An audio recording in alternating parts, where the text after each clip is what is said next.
நேற்று legendary director K Bhagyaraj அவர்கள் இறந்தது வந்து ரொம்ப வருத்தமானது. தமிழ் சினிமா இண்டஸ்ட்ரிக்கு ஒரு பிகெஸ்ட் லாஸ் அப்படிங்கிறது அனிதரமான ஒரு உண்மை. 50 வருஷம் சினிமாவில் ஒரு மனிதர் தாக்கு பிடிச்சிருக்கிறது ரொம்ப பெரிய விஷயம். அது ஒரு வரலாற்று காரணி.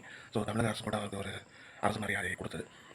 குருநாதர் அவரோட குருநாதர் பாரதிராஜா ஐயா இறந்த ஒரு கொஞ்ச நாள்லேயே இவரும் சிஷியர் பாக்யராஜ் சார் இறந்து போயிட்டார். ஸோ அவரோட படங்கள் வந்து எல்லாமே வந்து ஒரு நல்ல குவாலிட்டியாக இருக்கும், ஸ்க்ரீன் பிளே நல்லாயிருக்கும். அவர் படத்தில் எனக்கு படங்களில் ருத்ராண்ட படம் எல்லா படம் நல்லாயிருக்கும். எனக்கு ருத்ராண்ட ரொம்ப பிடிக்கும். அந்த படம் சின்ன வயசுலேருந்து நான் பார்த்த ஒரு படம் வந்து வீட்டில் சேஷங்கன்னு ஒரு படம், நேரில் போய் பார்த்த படம். ஸோ அவரோட படத்தில் வந்து ஒரு ஹைலைட் என்னென்னா, ஒட்டுமொத்த தமிழ்நாட்டு ஆடியன்ஸும் கிளாப்ஸ் விசில்ஸ் அடிக்கும் போது அங்கே ஸ்க்ரீன் நிறுத்தி கதை திறக்கதை பதம் டேரக்ஷன் கே பாக்யராஜ் அப்படின்னு அந்த டைட்டில் போடுவார். அது ஒரு ஸ்பெஷாலிட்டியாக இருக்கும். ஸோ அவரோட லாஸ்ன்றது biggest loss of Tamil cinema industry. ஒரு நல்ல ஸ்க்ரீன் பிளே. ஸோ இப்போ இருக்கிற யங் ஜென்ரேஷன் டேரக்டர்ஸ் வந்து அவர்கிட்ட கற்றுக்க வேண்டிய ஒரு விஷயம் ஸ்க்ரீன் பிளேன்றது. My deepest condolences.